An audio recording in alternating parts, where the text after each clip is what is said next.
जो पूरी रात जागते हैं जरूरी नहीं कि वो आशिक हो। जो पूरी रात जागते हैं जरूरी नहीं कि वो आशिक हो। वह देश पर मर मिटने वाला सैनिक भी होते हैं। आज तिरंगे ने भी मायूस होकर पूछा है। आज तिरंगे ने भी मायूस होकर पूछा है कि ये क्या हो रहा है। मेरा इस्तेमाल लहराने में कम, कफन में ज्यादा हो रहा है। तू शहीद हुआ न जाने तेरी मां कैसी सोई होगी। तू शहीद हुआ न जाने तेरी मां कैसी सोई होगी। लेकिन एक बात तो तय है, तुझे लगने वाली गोली भी 100 बार रुई होगी। तुझे लगने वाली गोली भी 100 बार रुई होगी। जय हिंद प्यारे विद्यार्थियों, welcome back in my class. मैं धीरेंद्र सर आज बिहार बोर्ड वालों के लिए एक नई कविता लेकर आपके बीच उपस्थित हूं। तो बिहार बोर्ड के मेरे प्यारे विद्यार्थियों, आपने शुरू में कुछ चंद कविता की लाइन सुनी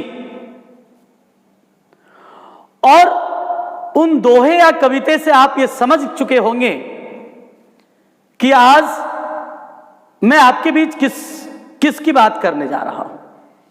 तो लीजिए, आज मैं रेनबो पार्ट 2 से आप लोगों के लिए द सोल्जर नामक कविता लेकर हाजिर हूं, जिसे रॉबर्ट ब्रूक ने लिखा है।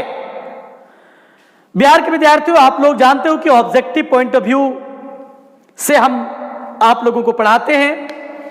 तो कुछ बातों को पहले देख लें, जान लें, क्योंकि उन कविता से आप तो समझ ही हो गए होंगे,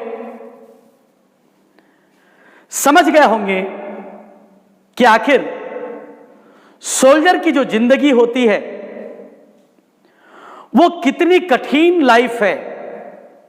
लेकिन देश का सच्चा वीर, सच्चा सिपाही और सच्चा हीरो अगर कोई होता है तो हमारे देश के वो सैनिक होते हैं, जो हंसते हंसते अपनी जान को अपनी मातृभूमि के लिए न्यौछावर कर देते हैं। तो चलिए, आज मैं आप लोगों को एक सोल्जर की कहानी पढ़ाने जा रहा हूं, लेकिन यह सोल्जर इंग्लैंड के सोल्जर की कहानी है।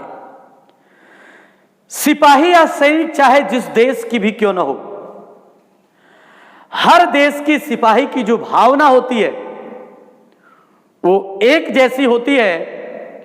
वो हमेशा हमें शांति और सुकून देने के लिए अपनी जिंदगी को अपनी हथेलियों पर लेकर देश की सीमा पर वो तैनात होता है और दुश्मनों को मुंहतोड़ जवाब देने के लिए तैयार होता है।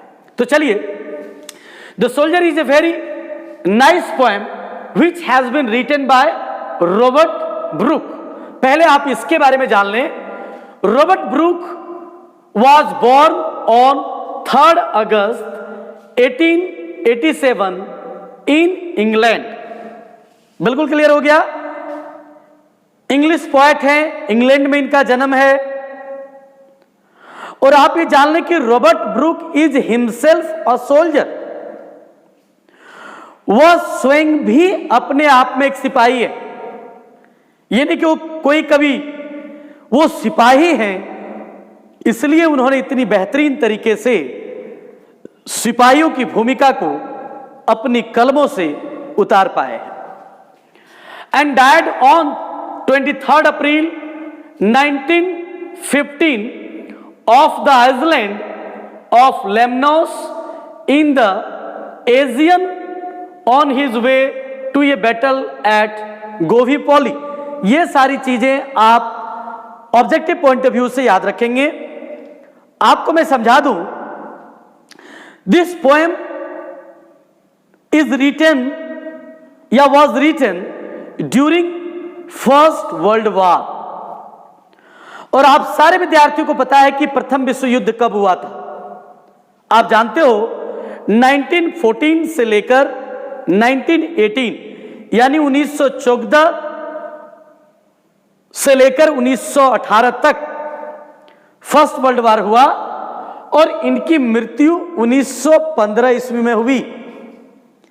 यानी विश्व युद्ध के दौरान ही इस बहादुर सिपाही, जिन्होंने अपनी कविता के माध्यम से, इस कविता के माध्यम से इंस्पायर्ड पैट्रियोटिज्म, देशभक्ति की भावना इंग्लैंड में इंग्लिश लोगों के बीच फैलाया, उन्हें जागृत किया, उन्हें इंस्पायर्ड किया in the early phase of first World war. प्यारे दोस्तों, जब दो देश के बीच जब लड़ाई होती है ना, तो पूरे देश में एक जज्बा, एक फीलिंग चलता है देशभक्ति का, और उस फीलिंग को जो जगाने का काम करता है वो बड़ा महान होता है। क्योंकि हम लोगों ने देखा कि हमारे देश में, चाइना हो या पाकिस्तान हो, जब जब लोगों की नजर वर्तमान भारत पर पड़ी है, तो हमारा देश का जो शेर है, हमारे देश के माननीय प्रधानमंत्री, वो मुंहतोड़ जवाब देते हैं और पूरे देश में एक राष्ट्रभक्ति की भावना पैदा करते हैं। क्योंकि हमारे देश की सबसे बड़ी शक्ति हमारे देश की जनसंख्या है, जो कोई भी देश हमसे डरता है।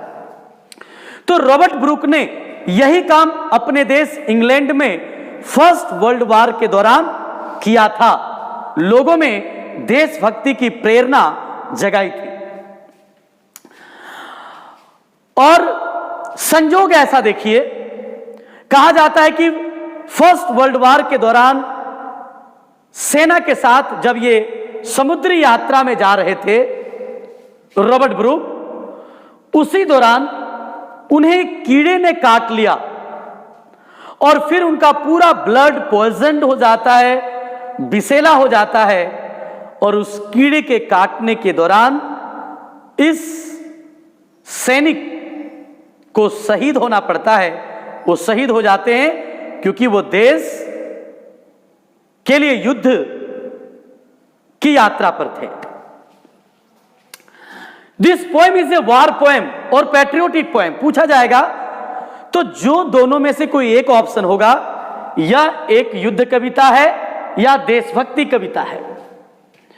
दूसरी एक इंपॉर्टेंट बात याद रखोगे बच्चों, this whole poem is a sonnet. शायद बहुत सारे विद्यार्थी जो पहली बार सुन रहे होंगे, सोनेट किसे कहा जाता है, पूछ सकता है व्हाट इज सोनेट। तो आप कह सकते हैं ये sonnet is a poem of 14 lines. 14 line की कविता को सोनेट कहा जाता है। कई प्रकार के सोनेट होते हैं, ये इटालियन सोनेट है। And you know that sonnet is divided into 2 parts. Sonnet जो कविता होते हैं वो 2 पार्ट में होता है। पहला पार्ट 8 लाइन का होता है और दूसरा पार्ट 6 लाइन का होता है। तो यह भी आपको याद रखना है, 8 लाइन्स की जो स्टेंजा होती है उसको ऑक्टेव बोलते हैं, और 6 लाइन की जो स्टेंजा होती है उसको सेस्टेट बोला जाता है। एक एक चीज आप याद रखेंगे, कुछ भी एग्जाम में पूछा जा सकता है। फिर आप याद रखिएगा कि W.B. यीट्स एक ग्रेट कवि हैं, जिन्होंने रॉबर्ट ब्रूक के बारे में कहा था, हैंडसमेस्ट young man in England. England का सबसे स्मार्टेस्ट, हैंडसम मतलब सुंदर, तो इंग्लैंड का सबसे सुंदर जवान आदमी की उपाधि रॉबर्ट ब्रूक को किसने दिया है? WB इट्स, याद रखिएगा ऑब्जेक्टिव पॉइंट ऑफ व्यू से। रॉबर्ट ब्रूक को एक वार पोएट के रूप में याद किया जाता है। वार पोएट मतलब एक युद्ध के कवि हैं, ये युद्ध पर कविता लिखते हैं, जिन्होंने who inspired patriotism in the early phase of the first World war, जिसके बारे में मैंने बताया। एक वर्ड है कौंसिल, इसमें तो कौंसिल वर्ड जो टर्म है उसका अर्थ क्या है, कभी कभी ऑब्जेक्टिव में पूछता है तो आप लिखेंगे हिडन, गाड़ा गया, दफनाया गया, छुपाया गया। The speaker of the poem is an English soldier. मैंने कह दिया कि रॉबर्ट ब्रूक खुद एक अंग्रेजी सिपाही है, और कोई भी सोल्जर जो होता है is not afraid of death, मृत्यु से वो कभी डरता नहीं। एक वर्ड है यहां डस्ट, तो अगर ये पूछा जाए कि डस्ट वर्ड किसके लिए यूज किया गया है, सोल्जर के लिए। तो प्यारे बच्चों, हमारा देश का जो सोल्जर होता है वो हमारा मान शान, हमारा हीरो है। और एक सोल्जर की क्या भावना होती है अपने देश के प्रति, बड़ी सुंदर ढंग से रॉबर्ट ब्रूक ने इस कविता के माध्यम से जताने का प्रयास किया है। इसलिए अब आप कविता को लाइन बाय लाइन देखेंगे। तो मैंने पहले बता दिया, यह कविता एक सोनेट है जो 2 स्टेंजा में है, 8 लाइन्स और 6 lines. 8 lines stanza is called octave and 6 line stanza is called sestet. पहली line, if I should die think only this of me, because I told you earlier that Robert Brooke as a soldier is on the way on the journey of war, एक लड़ाई की यात्रा में है वो। इस कविता के माध्यम से वो इंग्लैंड के सारे सोल्जर्स के फीलिंग को बताने का प्रयास किया है। हालांकि ये अंग्रेजी soldier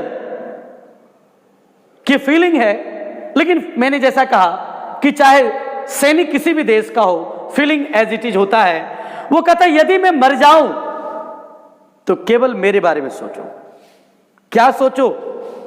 that's there is some corner of a foreign field that is for ever England.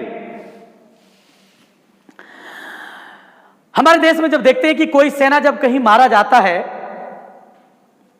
तो उसके डेड बॉडी को बड़ी सम्मान के साथ सरकार उसके गांव, उसके घर पहुंचा देती है, ताकि उस इलाके के सारे लोग उसके अंतिम दर्शन कर सके और उनके अंत्येष्टि कार्यक्रम में शामिल हो सके।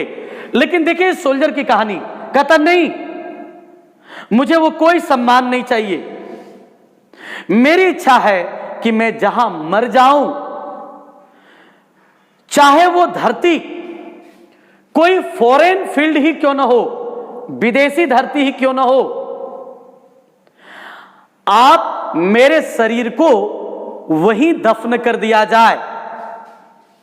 That is for ever England, यानी विदेशी धरती के किसी कोने में जहां मेरी मौत हो, आप मुझे वहीं दफन कर दें। इससे क्या होगा कि मरने के बाद भी, आगे देखिए क्लियर किया है, there shall be in that rich earth a richer dust कॉन्सिल्ड।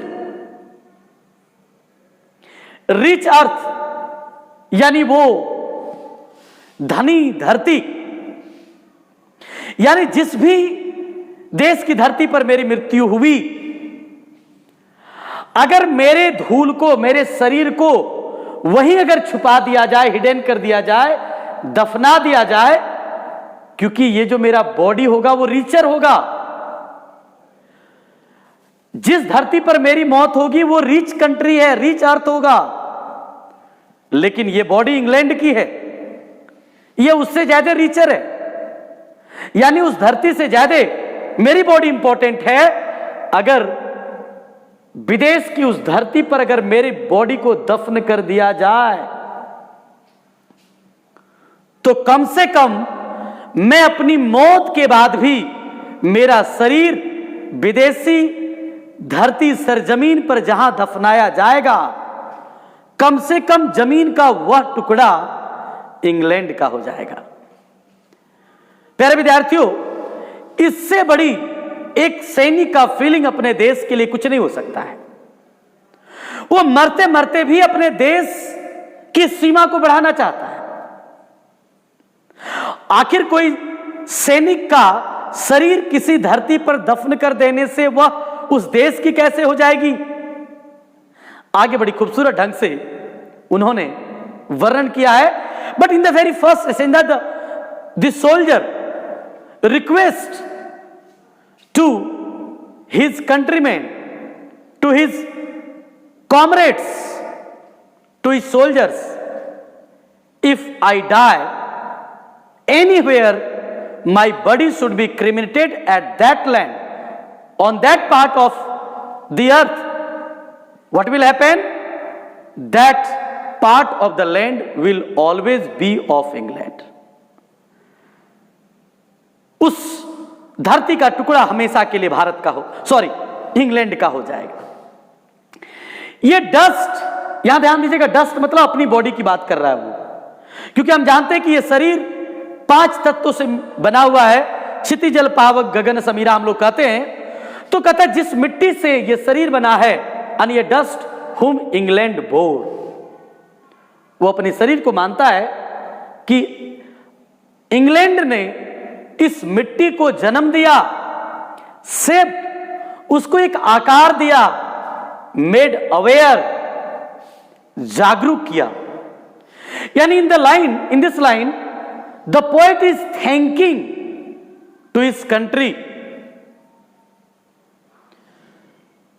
Paying his tribute to his country, अपनी मातृभूमि के लिए श्रद्धांजलि अर्पित कर रहा है। कहता है कि यह जो शरीर मेरा है ना, यह हमारे देश की शरीर है, क्योंकि हमारी माता ने हमारी माता ने, हमारे देश की माता ने हमारी बॉडी को जन्म दिया, उसको एक आकार दिया, हमें जागरूक बनाया। Gave once her flower to love. एक एक चीज याद रखिएगा, प्यार करने के लिए फूल दिए, यानी हमारे अंदर जो प्यार की जो फीलिंग है वो भी हमने देश से सीखा। हमारे देश ने मुझे सिखाया। हर वेज टू रोम, अपनी गलियां, अपनी सड़कें मुझे चलने के लिए दिया। ये body of England's, breathing England's air, हमारा जो ये शरीर है ना, वो इंग्लैंड का शरीर है, क्योंकि हमारे शरीर ने इंग्लिश हवा को लिया है। हमने सांस भी अंग्रेजी हवा ली है। वहां के गलियों में मैं घुमा हूं, वहां की मिट्टी में मैं पैदा हुआ हूं, वहां के फूलों से मुझे प्यार हुआ है, और वहां की धरती ने मुझे आकार दिया है। वास्ट बाय द रिवर्स, वहां की नदियों ने मुझे धोया है, नहलाया है, वहां की पानी को मैंने पिया है। Blessed by suns of home, और वहां की सूरज की पवित्र रोशनी ने मुझे रोशन किया है। यानी through this stanza the poet is paying his tribute to his country, और वो कह रहा है कि यह जो हमारा शरीर, यह जो मिट्टी है, ये पूरी तौर पर इंग्लैंड का है, मेरा कुछ भी नहीं है। ये मेरा पूरा पार्ट्स ऑफ बॉडी हमारे देश के लिए है, क्योंकि इस देश ने मुझे पीने के लिए पानी दिया, वहां की सड़कों को घूमने के लिए दिया, वहां की फूलों को प्यार करने के लिए दिया, हमारे बॉडी को एक आकार दिया, हमें जागरूक बनाया। तो एज ए सोल्जर हमारा यह फर्ज बनता है कि हम अपनी इस मिट्टी रूपी शरीर को देश के लिए निछावर कर दें। तो पहली पंक्ति में कवि अपने देश के प्रति थैंक्स बोलता है और देश के प्रति श्रद्धांजलि अर्पित करके कहता है कि यह शरीर हमारे देश की है और मैं अपने शरीर को अपने देश के लिए निछावर करना चाहता हूं। And the poet is not afraid of death, he is ready to die at any moment for his country, वो अपने देश के लिए किसी भी पल मरने के लिए तैयार है। Next, and think this heart all evil shed away. प्यारे बच्चों याद रखिएगा, बहुत इंपॉर्टेंट लाइन है ये। और जरा सोचो, if I die for my country, whatever I have committed sin that will be waste. कहता है कि जब मैं अपने देश के लिए अगर मैं मरूंगा, देखिए देश के लोगों को कैसे प्रेरित ये करता है। कहता है अगर आप देश के लिए मरते हो तो आपके दिल में अगर कुछ पाप भी है, अगर आपने कुछ गलत काम भी किए हैं, तो देश पर मर मिटने वालों के सारे पाप धुल जाते हैं, वो पवित्र हो जाता है। जैसे हम लोग कहते हैं गंगा नदी में नहाने से पाप धुलता है, तो ये भले कहावत हो, उससे धुले या ना धुले, लेकिन अगर हम अपने जीवन को अपने समाज, अपने देश के लिए अगर कुर्बान कर दें, तो निश्चित रूप से यह देश, यहां की मिट्टी मुझे याद रखेगी और हम पवित्र हो जाएंगे और हमारे सारे पाप धुल जाएंगे। ऑल विल सेड अवे, सारी बुराइयां समाप्त हो जाएगी।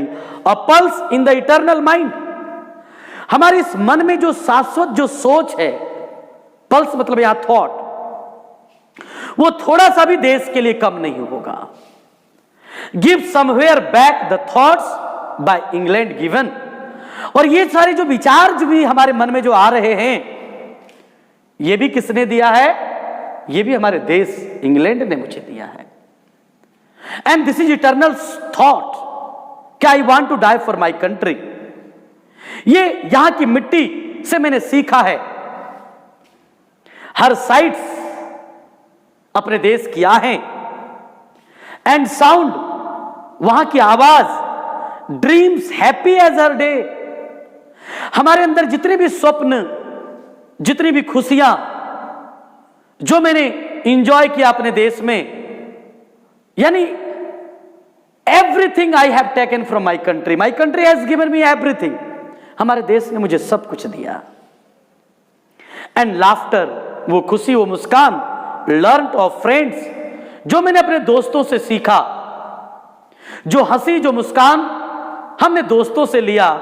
एंड जेंटलनेस, और जो अच्छाइयां हैं, जो पोलाइटनेस है, जो विनम्रता है, जो कुछ भी लिया, इन हार्ट ऑफ पीस, और हमारे दिल को बड़ा सुकून मिलेगा, शांति मिलेगी अगर मैं अपने देश के लिए अपने बॉडी को निछावर कर पाऊं अंडर एन इंग्लिश हेवन। और कभी कहता है अगर तुम अपने देश के लिए अपने शरीर को कुर्बान करते हो तो तुम्हें अंग्रेजी स्वर्ग नसीब होगा। कहते हैं हम लोग, हर किसी आत्मा की इच्छा होती है कि मुझे स्वर्ग मिले, तो कभी कहता है if you want to get heaven then you will have to sacrifice your life for the country, and if you sacrifice your life for your country definitely you will get heaven, तुम्हें स्वर्ग की प्राप्ति होगी। और जब English, क्योंकि वो English haven की बात करता है, जब अंग्रेजी स्वर्ग की मुझे प्राप्ति होगी तो हमारे अंदर वो सारी विचारें मैं वहां सोचूंगा और बड़ी आनंदित होऊंगा। तो प्यारे बच्चों, यह पूरी तौर से एक सिपाही की फीलिंग है, भावना है, जो अपने देश के लोगों को बता रहा है। And through this poem the poet wants to arouse patriotic feeling among his countrymen, among the soldier of the England, so that they can sacrifice their life happily। और इस कविता के माध्यम से अपने पूरे देशवासियों को, अपने पूरी सेनाओं को प्रेरणा का संदेश वो देना, देशभक्ति की भावना प्रेरित करना चाहता है, देशभक्ति की भावना जागृत करना चाहता है, ताकि हर आदमी अपने देश के लिए अपने जीवन को कुर्बान करने के लिए तैयार रहे। तो बड़ी खूबसूरत कविता है। निश्चित रूप से आप लोगों ने इस कविता को काफी एंजॉय किया होगा। मैं चाहूंगा कि आप इस कविता को पूरा स्क्रीनशॉट ले लें, ऑब्जेक्टिव पॉइंट ऑफ व्यू सारे आप कॉपी में उतार लीजिएगा। फिर नेक्स्ट वीडियो में हम इसके समरी पर बात करेंगे, वर्ड मीनिंग भी मैंने यहां दे दिया है। तो बिहार स्टूडेंट्स, बिहार के प्यारे स्टूडेंट्स, अब लिटरेचर मैंने 7-8 चैप्टर आप लोगों को पढ़ा चुका हूं। अब फिर से मैं ग्रामर की ओर चलूंगा, क्योंकि ग्रामर आप लोगों का इंपॉर्टेंट है। Thank you, good day to all of you.